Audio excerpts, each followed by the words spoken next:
the suppression of the use of marijuana and of the forces lurking behind it are the most important jobs this department is now engaged in. In 1930, the records on marijuana in the Washington office of the Narcotics Division scarcely filled a small folder like this. Today, they fill cabinets. Welcome, ladies and gentlemen, Coloradians and everyone that's smart enough to listen from the outside. It's one of the most amazing plants we've ever discovered. The pot party, the trippers, the grasshoppers, the hip ones, all gathered in secrecy and flying high as a kite. Welcome back, ladies and gentlemen, to another week of Stoned Appetit with your host. As always, it's me, the dumbass Kip Wilson. As you know, it's not a family-friendly podcast. Across the screen, we got a quick intro episode because we got a doozy of an interview. But before we dive into it, let's touch base. Chris, how are you? Oh, man. I mean, besides the heat, we had a lot of fun events this past weekend that we caught. So I feel refreshed and rejuvenated for the week ahead and exciting events coming up. I couldn't agree more. And the woman that's taken more PTO than us two combined is back for another episode. Look who it is. Queen Eve. How are you? Wow, the shade. Wow, okay. The joke only comes because y'all will see in the second half of the episode, we really build her up and she has to listen to the whole episode to edit. So we don't want to give her this false sense that we like her. So we have to bury her real low, just like she does to us every episode. How was your weekend, Eve? It was fine. Not much going on. So I can't wait to hear about your guys' weekend to make up for mine. It's all right. We're all going to have a big weekend this coming weekend because it's the end of summer. But before we dive into the end of summer schedule, calendar, whatever you want to call it, let's give a shout out to our sponsors. CB, lead the way. Oh my gosh. I mean, if we could give a shout out like this to a sponsor, Friday night, I was at a local pool and I looked up to the sky and who do you think I saw? Freaky. I don't know. Freaky. Really? So, yeah, I mean, it like Batman? Basically. It was like I was at the beach and it was one of those planes, those little small planes going over with the banners like "Will you marry me?" or "Fuddruckers," you know? Dude, the Fuddruckers. That's exactly what it's like. Hey, have you played putt-putt near the Destin Beach today? So anyways, but it was a huge shout out to the Denver area and everybody looking towards the sky about RIKI seltzers. And so everyone's learning what we've been knowing for 2+ weeks now. Look at us. We're ahead of the curve. Might as well call us the LA earthquake. Who doesn't like a seltzer with a Caribbean twist? They've got vodka, tequila, and even a whiskey drink with all sorts of different flavors. And it's two of our dear friends. We got Tivoli Brewing that teamed up with Breckenridge Distillery to create this sesh-worthy Caribbean summertime seltzer. Dude, it's a perfect pairing. And what I've often said and what's tickled the pickle of the listeners and the followers on the social is, you mentioned it, it takes you back to the days of sitting on the beach in Colorado sense. If you can get into a pool, if you can get on the road and through traffic, it's great to sit by a lake on a boat. Shout out to my fingers. If you're maybe somebody that wants to throw a couple lines into the tailwaters, whatever you want to call it. I've had a couple of Rikis myself today. It's perfect, Chris. Corona wishes they had this marketing because you really did paint a gorgeous picture. It takes you back to yesteryear. As we have this fucking heat wave dropping down on us, there's nothing you want more than just to knock back a couple drinks, and each of them have a shot and a half of alcohol. So like you said, tequila, vodka, whiskey, whatever your preference may be, whatever your beach may be. God damn it, if RIKI doesn't scratch that itch. And I love that they're taking that in. And I feel like that, I don't want to break into what I did last week too quickly, but I feel like it was floating, the RIKI seltzer flag was flying over the United States Amateur that was going on down at Cherry Hills. So we'll talk about that. But shout out to our friends over at RIKI. We love the product. And obviously, their marketing campaign is strong. They teamed up with the second best pilot in America, behind Sully Sullenberger, and the number 2 podcast in America behind, I don't know, fucking NPR or the New York Times Daily. It's just a 1-2 punch. They got in both, avenues. So I love it. And Chris, we would be remiss, we're talking neighbors and people that fly high, if we didn't give a shout out to our friends over at Ritual fucking Colorado. Ritual is the one-stop shop for everyone from casual consumption to the cannabis connoisseur. Actually, that works. We're going to run with the connoisseur. No matter what you may be looking for, if you're looking for a dry vape for flower, if you're looking for a rig for a dab, if you're looking for something just to be able to smoke as you walk into the badass breweries that are just down the street in Edgewater, no matter what you may be hunting, Ritual has something for you. And you don't have to live in Denver. You don't have to be seeing the signs flying right above your head.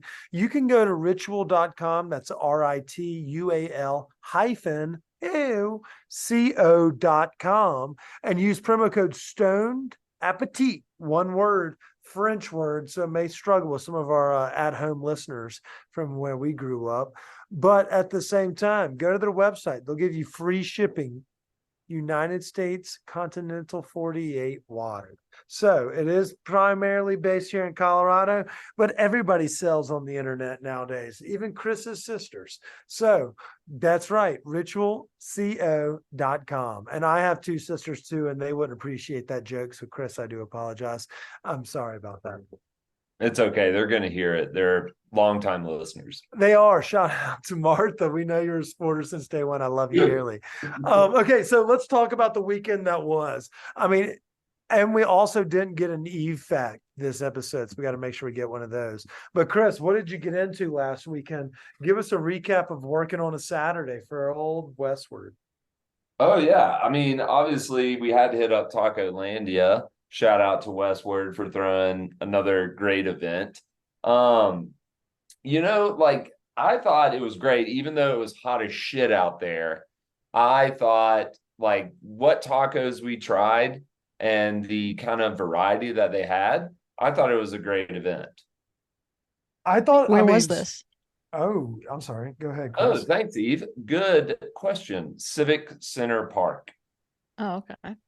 Yeah, so the space was really huge. And, while it probably could have been done in a smaller space, it was nice that they had all the grassy areas. So it just wasn't like concrete fucking jungle hot. So it was good. But the tacos there were pretty damn outstanding. And it was a great time. There's a wide representation of places we probably wouldn't regularly check out. And then some of our favorites like Maze. Oh my gosh. I think hands down, what's her name? Maria, I want to say. The woman that runs it is so damn nice, so friendly. But not only that, really that one bite of gordita was probably the best bite I had the entire day. Yeah, she does unbelievable work. And you see her at a lot of events because her objective is trying to get her name out there. But at the same time, if y'all don't know about Maze, M-A-I-Z Denver on social, they do gorditas, tacos. We fucking even became pretty tight with them at a Pozole. I know Chris has done a profile on them before, but they even did the Pozole Fest where they knocked the bottom out of that. They had a tripe, a stomach or a lingua, whatever you want to fucking call it. Pozole there also. They've always done something that's both plays to the crowd but always has something unique as well. So I really appreciate their craft. And you aren't right, that gordita was awesome. Yeah. But my favorite bite, and the only thing that I feel truly rivaled that, in a place called Cameron Enchilada, Chris. Do you remember that shrimp enchilada? And it had a Diablo sauce, and then obviously a fuck tons of melted cheese. The ratio made you think you were on Mission Beach, Chris. It was so good. Yeah, that one was good. I wanted more too. You wanted 7 of them. More everything. So yeah. That's why I'll put that one up there, because it left me wanting more. But I thought it was a great showing. Weather didn't scare folks away. Lucha Libre wrestling and complimentary cocktails in an open or full bar that you could buy drinks from. It was a solid showing for sure. The one thing I do wish at some of these events, like with the cocktails, if you're going to be like paying, average price for a decent cocktail, let's put up a little bit better cocktail at some spots. You know what I'm saying? But other than that, that's my only gripe. Okay, well, that's not a bad negative review. That's not a bad weekend to have, Chris. I'm not going to be on a soapbox long, but I have something I need to talk about. Let's hear it. I spent a lot of time in Cherry Creek last week having meetings with people, and I got invited to do a staycation with someone else. I won't out anybody's pages or anything like that. I mean, everybody fucking knows, but so I got to eat and stay at the Clayton. And the first time I reviewed that place, I gave it a pretty scathing review saying only pretty people should show up. It reminds you of like Scottsdale, of like 60-year-old men and 24-year-old talent, just like running around like DJs and people hanging out way past their bedtime. But I did 2 different meals while I was down in Cherry Creek, or I did like 5 different meals, but I did 2 inside the Clayton. I had one at Keeney's and one at Cretan's. And then I went to Shea Rock. Keeney's needs to get over themselves. If you're charging $30 for a grilled chicken Caesar or a grilled chicken salad, that salad better suck my dick at the end of that meal. And it doesn't, Chris. Or you better be in Aspen. Yeah. I mean, if I was in Aspen, I better at least be able to fucking say, hey, to like Chef Buddha, happy birthday, chef. I just can't believe Keeney's gets away with charging that for a salad. But you go across the fucking hallway and Cretan's is like their small bite little restaurant. It's a little more lively and seen. It's not as I'm sure all of those areas are sexy, but Cretan's was a pretty solid alternative. Like they have a vegetable dip or like a bunch of different, like a dip tower or whatever, which is not moderately priced, but it's fucking good. And so I didn't feel like I was getting robbed as badly at Cretan's. And then we went to Shea Rock. Shea Rock is fucking legit. Yeah, that's right. I slow rolled y'all. Shea Rock is the little bar that's in the backside that splits the walls between the Clayton and Forget Me Not. Shea Rock is fucking fun. Now, obviously, it's a different vibe in there, very much a Scottsdale scene, but the cocktails are delicious. They have small bites like dolmas and like marinated olives, little chicken bites. Kind of has a little bit of a Hey Kiddo Mediterranean vibe, which plays off of the vibes of the Clayton. But Shea Rock is actually fucking cool. Like, holy cow. We ran into John Elway that same evening. He could be nice. I don't know. We didn't actually get to hang out with him personally. Can't believe you wimped out. I didn't wimp out. I went to go pee. And, sometimes it takes a little while. And when I came back, that old fucker was gone. But from everything I was told, it sounds like I didn't miss much. He treats the service industry like shit. This is all alleged, but it was alleged from like 62 fucking people. So it sounds like, we're okay if we continue to hang out in our suburban neighborhoods that have a little bit lower income. But at the same time, I'd say Shea Rock is definitely a worthy visit. Fun cocktail scene. There was a little bit of a line starting to build as we left because I'm old. Cretan's would be a cool spot to just dip in, grab drinks and a small bite. And then no, I will not recommend too many people to go to Keeney's. I just can't believe that you're open for lunch and dinner with the same fucking menu and it's a chicken salad for $30. I mean, if you're going to be $7 more than Hillstone, you better give me an OTPHJ. That's the only explanation. If I'm not getting a little slob on the knob, then where does the money go? And if it goes to subsidize the members, the inclusive but exclusive members club upstairs, I'm very curious about that place. Like, if we can't take pictures, y'all better at least have fucking orgies going on up there. I'm baffled by this concept. Thank you. Oh, I almost forgot. I also did something else this weekend. It's classic Chris. I think you may have visited this place before, Kip, the Woodhouse Spa. Oh yeah. Which one did y'all go to? We went to the one out in Golden. I haven't been to that one. No, the one out in Golden's a great location, and Golden fucking is busy on the weekend. So we ventured out to new terrain after the spa, and it was great. I think that, I mean, did we miss anything? Chris, you covered the Woodhouse. Eve, what's your fact today? Yeah, what is our Eve fact? I used to be in the Brownies, if you know what that is. Oh yeah, I do. How far did you make it in the Girl Scouts, Eve? I didn't make it to Girl Scout. I quit. What badges did you get? Oh, I don't remember. Oh, you're lying. I don't. Everybody I don't. knows what I badges literally. they get. No, I didn't care that much. Do you have like the I brownie believe that. vest? I did somewhere. Well, congratulations on being a brownie. We have a great episode for y'all this week. Our guests this afternoon are a doozy. There's a big ass weekend coming to y'all. Fundraisers, parties, football season's back, and we're finally breaking out of the 90-degree weather. It starts Saturday, y'all. We've told y'all time and time again, My Morning Jacket, Red Rocks, Saturday night. But before that, 4 to 8 p.m., our friends Beer Cart are throwing a rager.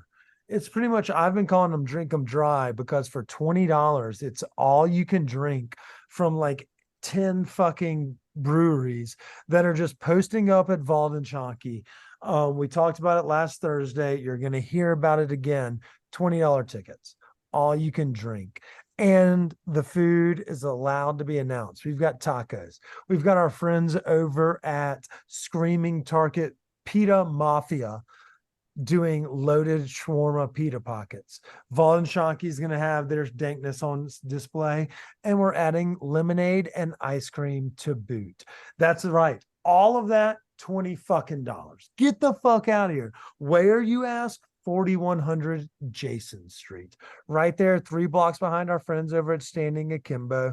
But we'll have some recreational dispensaries posting up on site that will be giving out some cards for frequent flyers that may come through the shop. It's definitely worth grabbing a ticket. Even if you don't make it, it's better to have the ticket before it sells out than not have one on Saturday and be like, fuck, where do you want to watch the Notre Dame Navy game, when you could be very well watching it with us, chilling in the gorgeous weather. We're talking primo 80s temps. All you can drink booze, dank ass food, $20.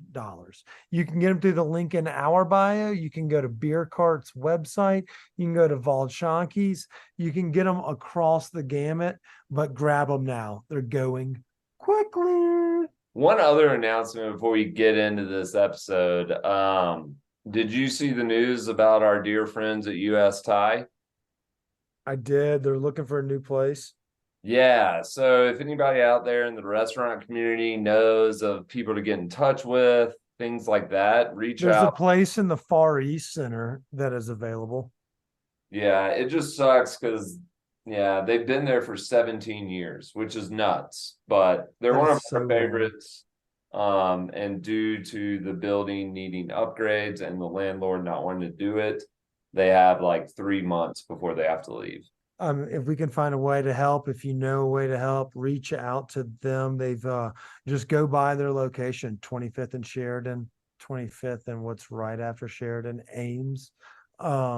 And just poke your head in, tell them you got something you could possibly do to help. But if they're listening to this, or anybody that knows them is listening to this, there's a location on the first floor of the Far East Center right next to Viet Cafe that I was at today. And Chris, we would be remiss if we didn't talk about, the upcoming interview, but Sunday's Food Fight for Reproductive Rights, dank ass chefs partnering up with local bartenders to serve up quality cocktails, fantastic food, all for a good cause. Are you excited?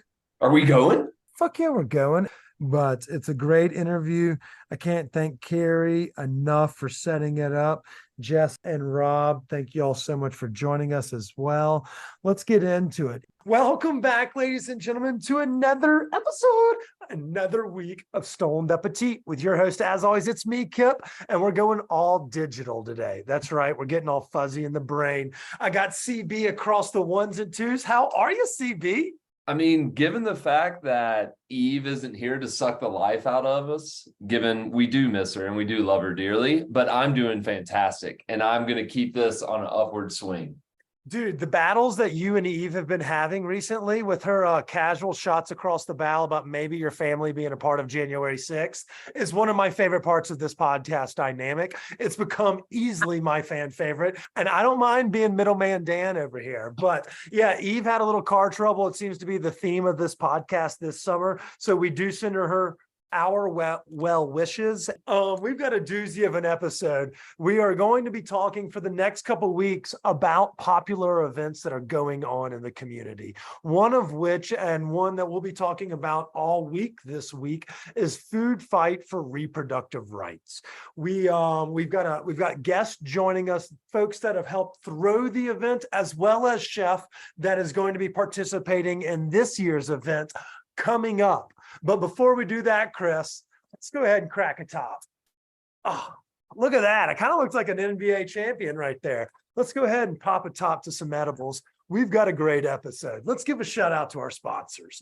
First off, it's our friends over at RIKI Seltzers. You can see it in my broken hand. It says RIKI right there. And if y'all don't know, RIKI Seltzer is the brainchild, or the food baby, between our friends at Tivoli Brewery, made right here in Denver, and our friends at Breckenridge Distillery. It's 7% alcohol. So if you're one of those folks that loves your high noons, or maybe you just enjoy anything Dave Portnoy puts on the world, well, guess what? I've got one that's just a little bit better. 7% alcohol. It packs more of a punch. It's locally made. It's using tequila, vodka, or whiskey. You can find these canned seltzer beverages at all places across the metro, but the best part is the combination platform. Chris, I know it gets your dick hard when we start talking vodkas in summertime, and you know I'm a tequila girl right deep down in heart. And then for those that are the whiskey crew that are getting ready for football, there's something for everyone. The RIKI Seltzer, I've been calling them the seltzer of the summer, and that's because they're getting me Liddy McTitty, including beach day, and probably the reason why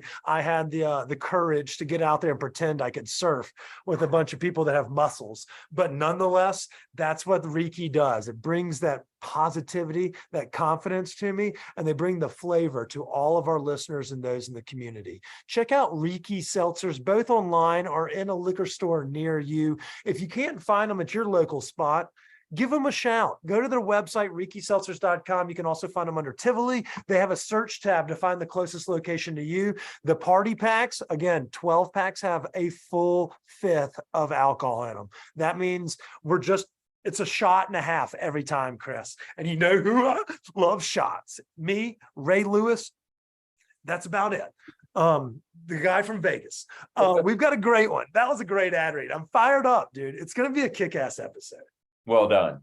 Thanks. You do. Hey, give a shout out to our neighbors.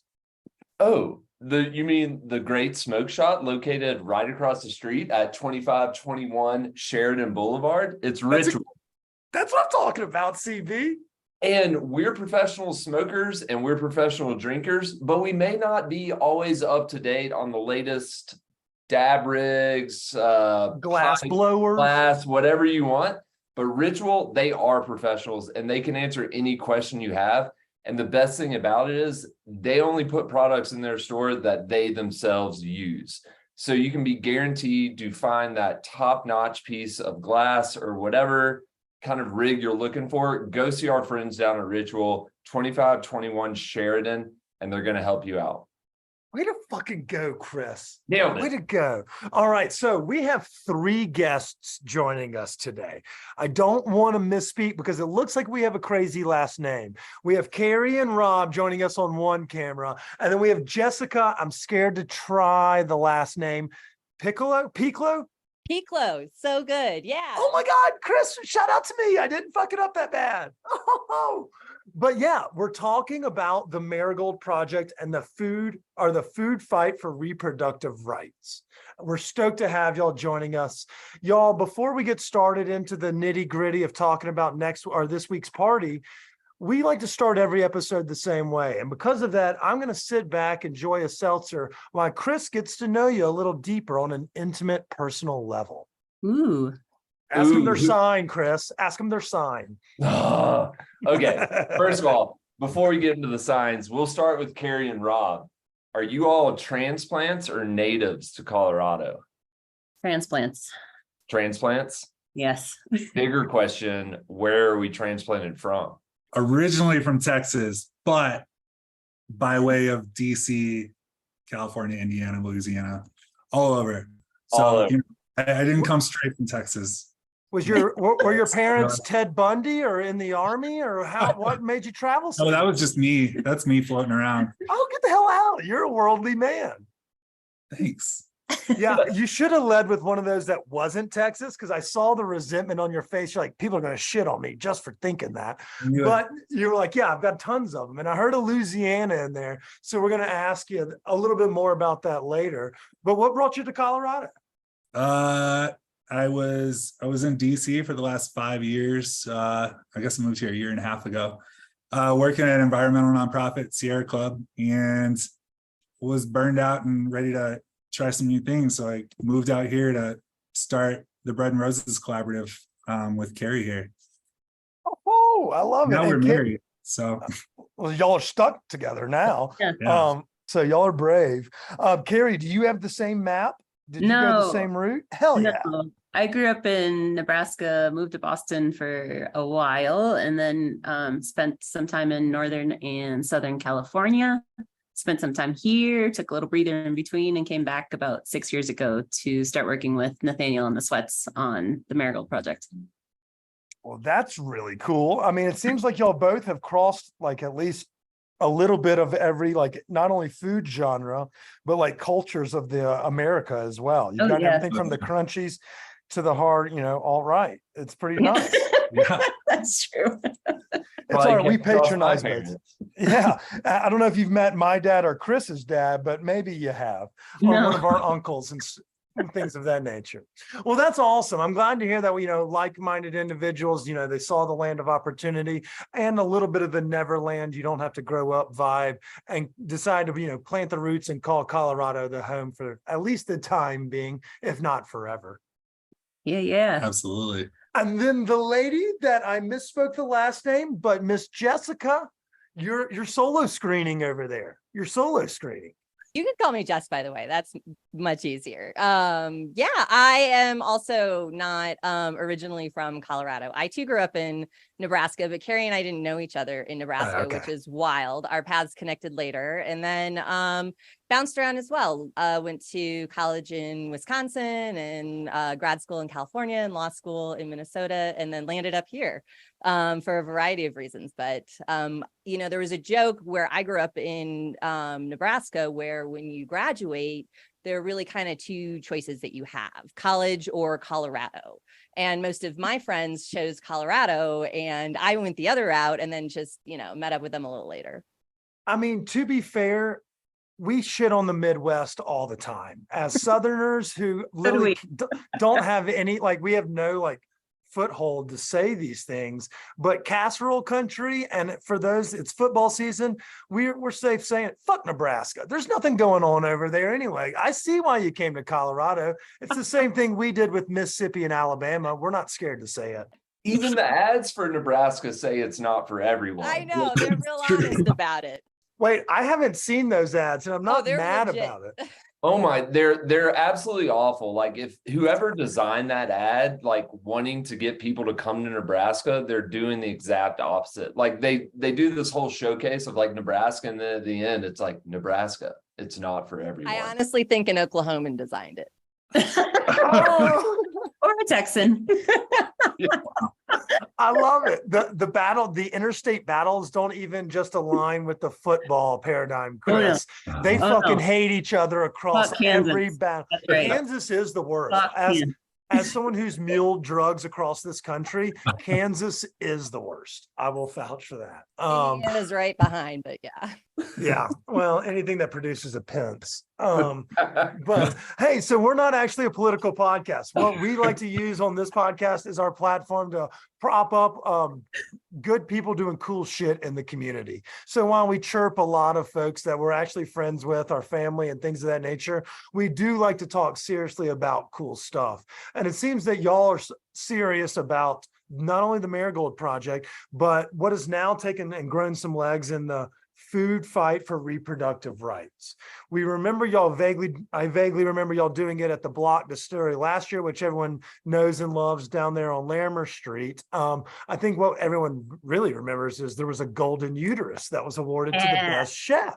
But y'all have since taken this puppy on the road, but are coming back to what we call home in Denver. Obviously, you know, the Marigold Project and Nathaniel Rateliff, but we're stoked to have y'all back. Welcome back to town, y'all. Thank you. Yeah, it's a nice 1-year lap around the country. We're pretty proud of what this series has done for folks across the country, and really came out of sitting in the back of the block with Craig, you know, a few days after the Dobbs decision came down, and being like, what are we gonna do? And then just started spitballing ideas, and that's how we came up with Food Fight. And it's been so much fun. It's been the most transformative work I've ever done in my life. Seeing us throw block parties for abortion all over the country, seeing people who can get pregnant drop the shame around what needing healthcare means, and just getting together, rooted in joy, celebrating the folks who are doing the Jess is our reproductive rights justice expert, but seeing those folks who do that work every day get to be celebrated, get to be loved up on, get to tell us what is going on in their area. It's been fucking incredible. Getting to see communities come together too. Yeah, we pick, like, I don't know, fans, friends, family, like old people we worked with forever. You know, like we said, we're from all over the country, so we do have good networks everywhere. And putting all of these folks together that are like friends and family, and being like, okay, do it now, like do it without us, do it next year. And it's been amazing. Y'all are doing the people's work, because obviously, you know, Chris and I have said before, we came from Mississippi and Alabama. So, you know, our states are kind of in that other side, whereas we live here in Colorado, where they fully respect a woman's right to her body and the decision she has over them. But what we've started to see across the country is, you know, just this past weekend or last week was pro-Roe bake sale just down in Larimer, on Larimer Street in Rhino as well. But we're seeing communities become more active, because it doesn't seem like anybody else will. And so I want to ask, have we seen like have we seen political, you know, folks come out and like in support of these events as well? Like, how can we take not only to the streets in support of maybe the cause, but have we seen other ways that these, I guess, events have been able to kind of create or open more doors into political discussions in local municipalities or governments?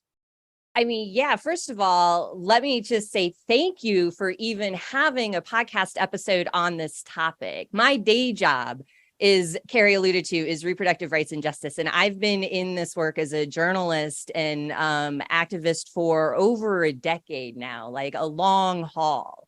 And one of the things that is so wonderful to see in such a really challenging and like dire moment of, you know, really just critical access to healthcare is that folks who don't do this work every day understand that this is just a different time and it requires a different response. So this is the first time in my 10 years plus in this space where folks like Carrie and Rob and the folks from the block and local chefs are like, what can we do? How can we help? Where, you know, you folks are having someone like me on this podcast, you know, talking about this, where you don't have to do this. Nobody's saying, hey, you know what, like this is something you have to do. Folks understand right now that, quite frankly, we're in a human rights crisis, and it is really an all hands on deck moment.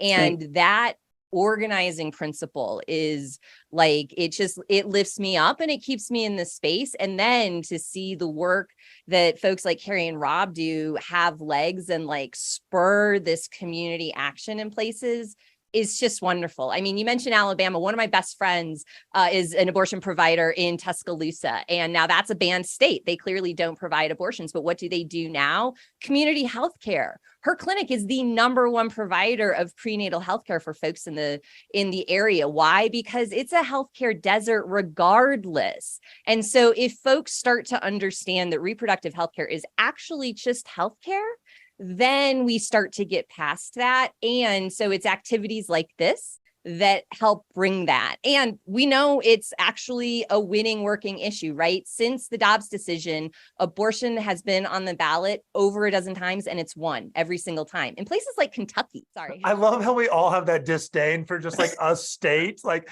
everyone's like, yeah, fuck insert state here. I mean, mine's Alabama and I'm pretty sure Chris's is Mississippi, but that's because we oftentimes battle for number 50 and 49 and everything from like, you know, rights to healthcare to public education, which seem to all kind of come from one side juxtaposed to the other, and how we kind of deal with some of those. I grew up in Jackson, Mississippi, but I lived in New Orleans for a little while, and the #1, I guess, children's cardiologist is an LGBTQ couple that lived in New Orleans, and they are moving their practice to New York because of policies that have been implemented in their state, which now leave other, you know, families. And they're like, well, shit, we needed that Ochsner physician. And that's just the beginning of it. You know, when you're talking about, you know, adult females not even having the right to choose, it kind of it makes my blood boil. So it's telling us, thanks for having you on the podcast. We will give you our platform anytime there's an announcement or any way we can ever help. I know as we're getting close to next week, we also wanted to make sure that everyone knew that listens to this, but also follows us on social media about the upcoming events. And we teased a little bit about last year's events. So I'm going to throw this one back to you, Carrie. You had our friend Chef Loca. All three have been guests on the podcast. Chef Loca over at Casa Bonita Working Class and Super Mega Bien, which, by the way, are now employee-owned restaurants that she handed off the equity to. We have Chef Penelope. We have Chef Penelope Wong that participated last year. She's about to open her brick and mortar, and she won our, you know, our food final, what is it, March Madness bracket. And then Chef Jose, who is a dear friend of ours, who has always been outspoken and, you know, present in the community, from doing events for the homeless shelters with Groovy Gravy all the way to, you know, kicking ass in the block parties. And so and lobbying to raise the minimum wage, which as a restaurant owner, like, yeah, Chef Jose's been out there for a minute for Denver. He's a fucking G. And I mean, I remember our first time we had him on, we talked about he was like a sailor or a pirate, I believe is the best way to describe it, from his times in New Zealand. But let's talk a little bit about last year and what can we expect this year at the Food Fight for Reproductive Rights going down this Sunday. Is that right? Did I do my Saturday, Sunday? 27th, Sunday, August 27th. Nailed it, Kip, you genius. Tell us a little bit about last year and give us a little insight as to what we can expect this year. And that's how we'll shift to maybe asking Rob one question. Yeah, okay. Uterus is first. So last year we had an amazing event again with Craig, Michelle, Cameron, and their incredible staff. They make it so easy on us. I can't say enough about the block and how they keep showing up for their neighborhood in Denver. We were there for, oh goodness, a good 5 hours. Jess, Amani Gandy, Mark Schusterman, Andreas Wild, Luke Mossman from the Sweats. All the guys came out to hang out and eat and have a good time. And we crowned Chef Penelope with the golden uterus and her partner Mel Ostro from the block. They had an incredible pairing as Chef Penelope always does. Yeah, she's incredible. We're gonna we're gonna hang with her for a while. But she really is fun as shit. Isn't she awesome? Yeah. She's just, and shout out to Knockers too, her sous chef. Exceptional, and she's very good at Fantasy Bachelor. We play that together, and Fantasy Survivor. Wow. She's also very good at that. Okay, I can't tell you about them at all then. It benefited Colorado Doula Project and Color Latina, two organizations that Jess actually recommended as our expert. It's been, incredible. That is where we challenged ourselves. Okay, could we do this again? Could we see where we could go in the country with this? And yeah, bringing it back home and doing that really cool lap. We're hoping to get over $100,000 on the year, which we're so close. Yeah. Rob, tell them about the chefs and bartenders participating this year. Yeah, so, well, I'll say this is coming home to Denver after a year. We've been to Chicago, New York, Sonoma County. Yes, Sonoma County, California, and now back here. So yeah, Food Fight's a big, joyous block party style event to raise money for abortions and local abortion funds. So this year we got 4 chefs and 3 bartenders paired up in a small bite and cocktail pairing competition. We got Chef Carolina Zubiotti, Chef Camille Shoemaker, Chef Diego Coconati, and Chef Carlton Hallaby. Oh, man, y'all got heavy hitters. Oh, not. Yeah. Chef Caroline's done one of our cannabis events before. Oh, he is a fucking wizard. I'm not picking early favorites, but if I was. Are you influencing the judge? Yeah, that's literally what we do here. Is we influence folks. Like that's our job. Okay, got it. Yeah. So, but at the same time, that's a murderer's row of dankness, is what we like to call that. Yeah, it's been incredible. Like people come up to us at the events all year long, telling us their abortion stories, telling us what it was like pre-Roe. The reality is that Black and brown women have lacked access to abortion care always. And, the history of eugenics in this country, like reproductive justice is something that is not well understood because they did such an incredible job of making us feel shame, fear, all of that bullshit that should not be tied to it. So yeah, having this space and music and food, those two industries show up for people all the time. So they got this down. And at the same time, it's so fun to see the connections people make with each other at something like this. Yeah, it's such defiant joy with, this subject that we're all conditioned to be ashamed of and not talk about. And then to see folks out there just saying the word abortion in public and having a good fucking time doing it. And it's rad. Joseph Pope, the bass player for the Night Sweats, his 19-year-old daughter was there last year acting as the apprentice for one of the tattoo artists. And she got a flaming SCOTUS tattooed on her arm. Like, how amazing is that? So it was just a pile of shit just sitting on her arm. That's right. Shout out to Clarence Thomas, who's fucking on vacation somewhere. Jess, this question's going to be for you. We've obviously, when we talk about these other locations where we've hosted these events, it's obviously meant to be a fundraiser, to provide access to maybe those that don't have it. We've heard Colorado folks, especially in light of the decision, come out and say, our house is available to you, our services are available to you, things of that nature. Have we thought about maybe bringing the next one to the doorsteps of someone like Dallas, or going to somewhere like Atlanta, where obviously these folks are losing their rights by, as we speak. Obviously, Governor Abbott is just a terrible, terrible person. And you see how he treats anybody. He's just a bad human. But at the same time, y'all are growing not only awareness of removing the stigma, but also, creating a safe place for folks to have a conversation, folks that maybe thought they were the only one or things of that nature.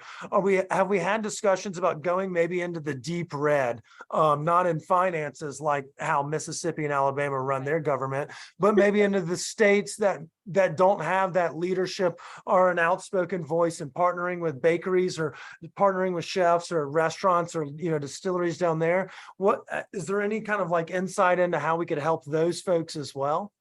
Yeah, absolutely. And Carrie, feel free to jump in as well. So I know for you know, the first round of events, it was really important to rely on our connections and be mindful that there is also organizing already happening in places like Louisiana, Mississippi, and Alabama. Yeah. And those organizers, the last thing they need is a couple white girls from Colorado swooping in and telling them how to do their business very candidly. What is, you know, but what is great that is happening in, as again, like in sort of the catastrophe of that is, you know, a year of these events in experience and connections within those communities. These can start to happen more organically within those community spaces so that it is, because what we're talking about when we're talking about you know, an abortion ban taking effect in a state like Alabama, Mississippi, you know, Georgia, North Carolina, South Carolina, Florida, the entire Southeast, is this is, as I've alluded to, really a domino effect on healthcare in general, because it's not just somebody needing to terminate a pregnancy. It's somebody who has a pregnancy that's very much wanted that is going sideways. It's somebody who is not trying, you know, to start a family now and just needs access to contraception. And as a result of this, finds their healthcare under attack as well. It really has like a domino effect that we're just, that a lot of folks are just now starting to understand. So a second wave, a third wave, I think absolutely, because it's about building those connections with the folks already on the ground. They have the expertise to best serve their community. You know, I mentioned my friend who is in Tuscaloosa in their clinic. You know, this is something that they face all the time. An immediate reaction to the Dobbs decision that overturned Roe versus Wade, recriminalized abortion immediately in Alabama, was they got a bunch of money, which was great. But they didn't have the infrastructure at the time to like really do that. So it was also kind of paralyzing. So one of the things that is a challenge in this space right now is figuring out how to build that infrastructure of providing care for the long term so that folks don't lose attention and that we can rebuild those structures and honestly make it better so than what it was before. I don't know, Carrie, what did I miss? I had to have missed something. Well, you didn't, you got it, but yeah, you knocked that kind of out of the park. No, I can tell you.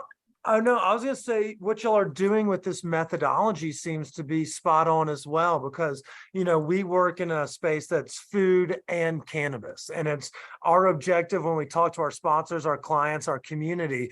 It's not the everyday pothead or the everyday foodie. We don't have that sexy of photos. It's the combination of people that, you know, want quality this. And if you like quality this, then you're going to like quality that. And you just throw an E on the beginning of that, and you have that exact same ethos and that kind of business model. So like, if you want equality for this, you know, like whether it be, you know, minimum wage for a restaurateur, you know, for their staff to be able to have healthcare, then those are the same people that are going to take pride in, you know, making sure that healthcare means actual access to all the needs that you may have. And so everybody's in their lane, but they all are rowing in the same direction. So we can't thank you enough for that. And I thought you knocked that out of the park, even if Carrie doesn't say so. Yeah. Sorry. No, I wanted to say one of the super incredible things about this particular movement is how well connected all of the organizers on the ground are across the country.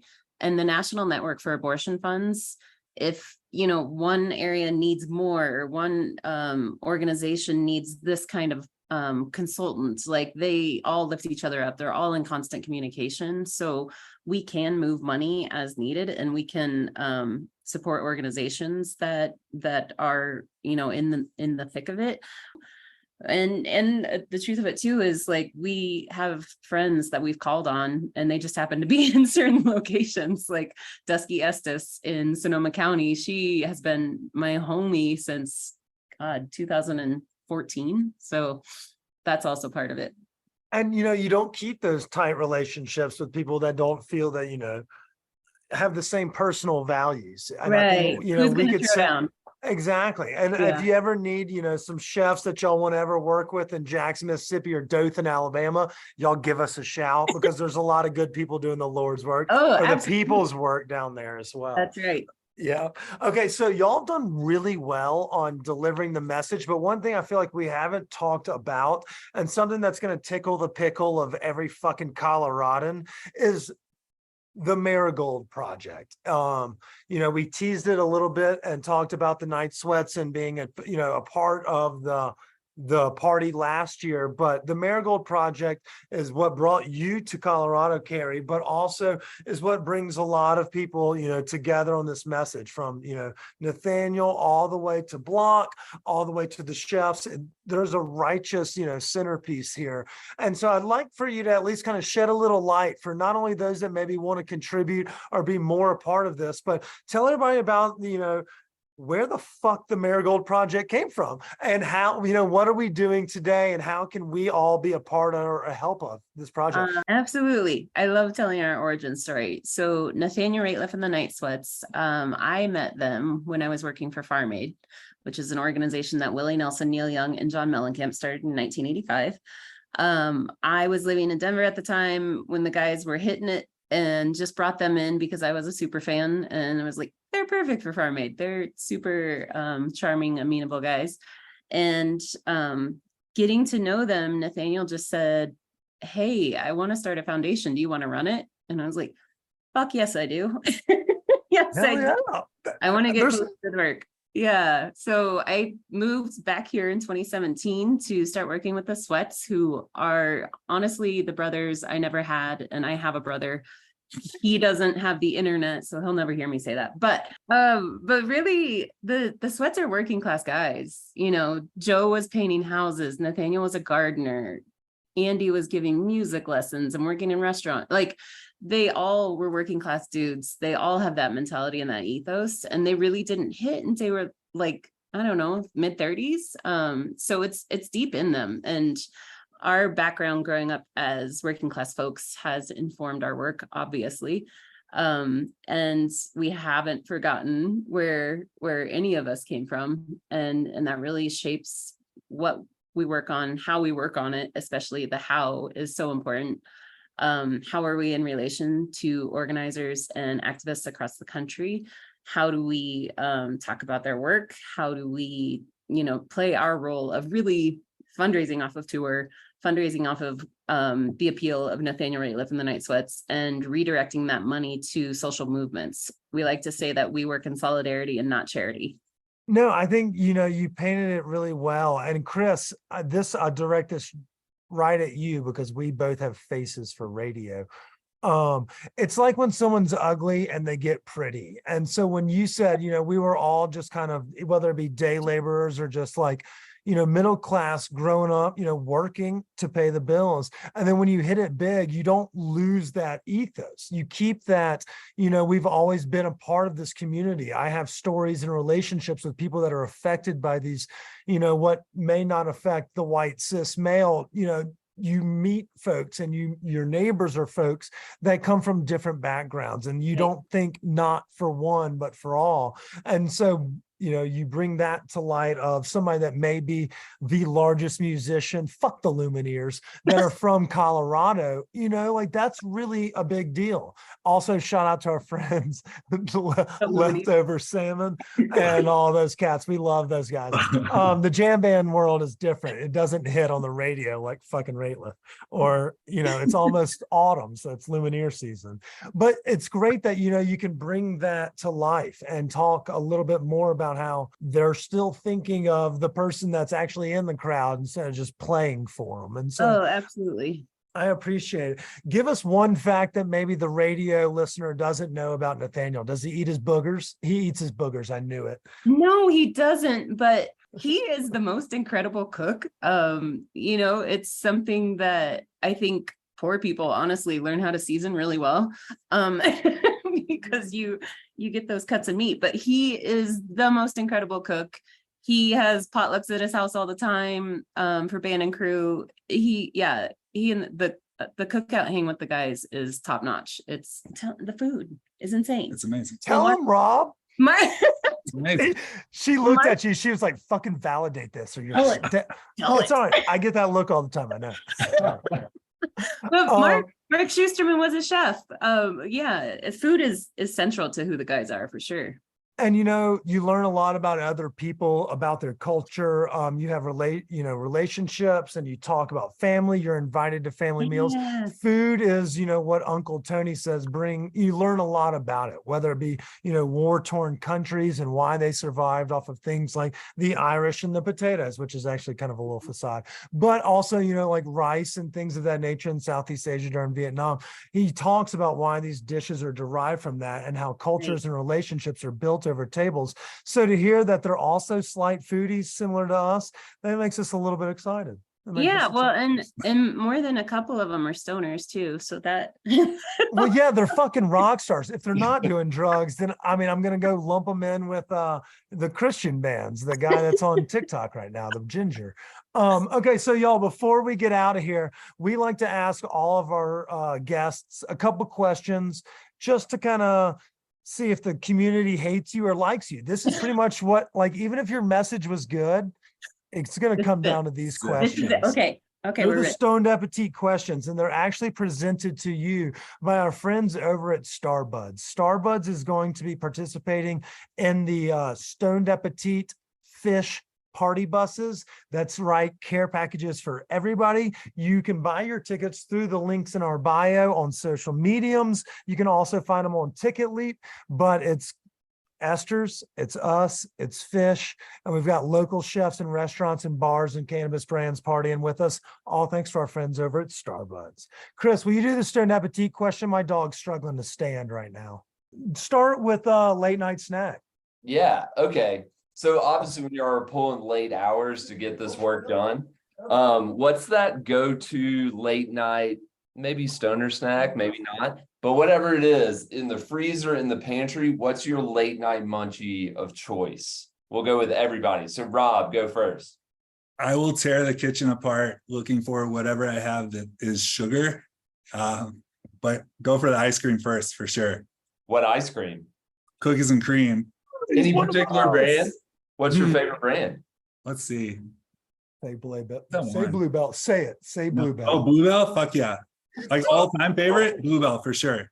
I was trying to think of a local creamery, but yeah. No, Bluebell. I mean, if you don't mind Listeria. Half-gallon tub, there's nothing better. Harry, what are you going for?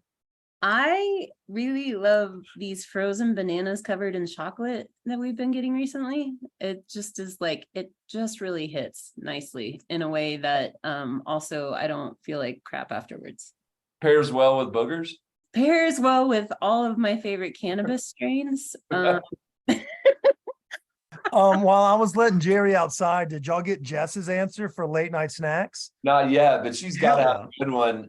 She's stressing over there. She's a little bit because I'm damn near 50. And as I told Carrie, late night snacks is a terrible thing at my age. However, I will say that twofold. One, any kind of stuffed dough. Honestly, at my house, it's a dumpling, it's a ravioli, it's a samosa. It's just got to be like a dough filled with something delicious and fried. That is my go-to for everything. But if it's something easy to grab, then I want, and I can't remember the name of the brand, but there's a particular brand that's the combo of cheese popcorn and caramel corn, because it's the perfect sweet and salty. Are you talking about the white trash tins we all used to get growing up? We all, the one with the little trifle, it had the little peace sign and it separated class from savory from sweet. Oh, I remember those puppies. Yep. So I'm more of a savory gal than a sweet one. That's what I like to see. That's what I like to see. I want to thank y'all so much for joining us this afternoon. Before we go, we still have 5 days until the event. So can we give a little insight on how folks can follow y'all, follow the projects, but also give them some insight on how we can buy tickets to the block party, all of the things. And we'll obviously have them on our social media and our link, but let everyone know that may be listening now as they sit in traffic or drive as they look at their phone. Yeah, if you Google Food Fight or just Food Fight and the Block Distilling, you'll get the top link to get you directly to tickets. It is going to be an incredible time. You can find the Block Distilling on all social platforms. You can find the Marigold Project on all social platforms. We cannot wait for this event this weekend. It honestly, these events have just made me understand my purpose as a person and what my role is in social movements and what we have to bring to the table. And it got me excited all over again, seeing how people are showing up for each other in a time where we need to see that and we need to feel that and remember what we're fighting for. And I should add, there's also going to be a silent auction there and some tattoo artists doing flash work. So that'll be on a first come, first served basis. You got to pay extra for the tattoos, but all the proceeds for everything involved with the entire event go to the Colorado Doula Project and Calor. Mark Schusterman in your backyard cooking while Craig from the Block is mixing your drinks. That's in the auction. Signed guitar, signed prints, all kinds of good stuff. In the Block, we've had an incredible bourbon with them for 3 years now, I think. But the Marigold bourbon is awesome. Just can attest to it. Quick question. How much money did this event raise last year? Can we beat that? 20 grand. 20 grand. And what are we We're going for 30 this year. You know, if somebody wants to really get spicy and help us out, let's go to 50. I don't know. Anybody hearing want to donate anything? Anybody want to host? Any of that kind of good stuff? We need to get money in the hands of folks who need it. Hell yeah. I think y'all can hit that goal. Jess, tell us more about how we can get involved. Obviously, you know, you're doing a fuck ton of work. Tell us how we can follow along with other podcasts, other videos you may be doing, other ventures you may be partying along with. Let us know how we can get our hands dirty. Yeah, no, one hand. Yeah, my day job is SVP and executive editor over at Rewire News Group, and we are the nation's only nonprofit media organization dedicated exclusively to reproductive and sexual health rights and justice news. So you can find us on Twitter, you can find us on Instagram, Rewire News Group. Follow us and read our content. We cover some really amazing stuff. I also co-host a podcast called Boom Lawyered with Amani Gandhi. If you want folks who aren't afraid to call Clarence Thomas a motherfucker, which we have a couple times on the podcast, then you should listen to it. We call him a cunt to the people, and we focus a lot on reproductive health rights and justice issues, but really it's a big justice podcast, and we have a fuck ton of fun doing it, if I may say so myself. We really believe that joy is a radical political principle, particularly right now, and we embrace it in everything that we do. So if podcasts are your thing, check out Boom Lawyered. We are wherever you find your podcast, and we have some fun. So you have a new subscriber out of us. I want to thank all three of y'all for joining us. You'll see us this Sunday at Block Distillery. Don't forget, y'all can get tickets to the party. All proceeds go to a great cause. I can't thank y'all enough for taking the time to goof off with us. But until next week or until next episode, we want to say stay high, stay hungry. Support women's rights. Cheers, y'all.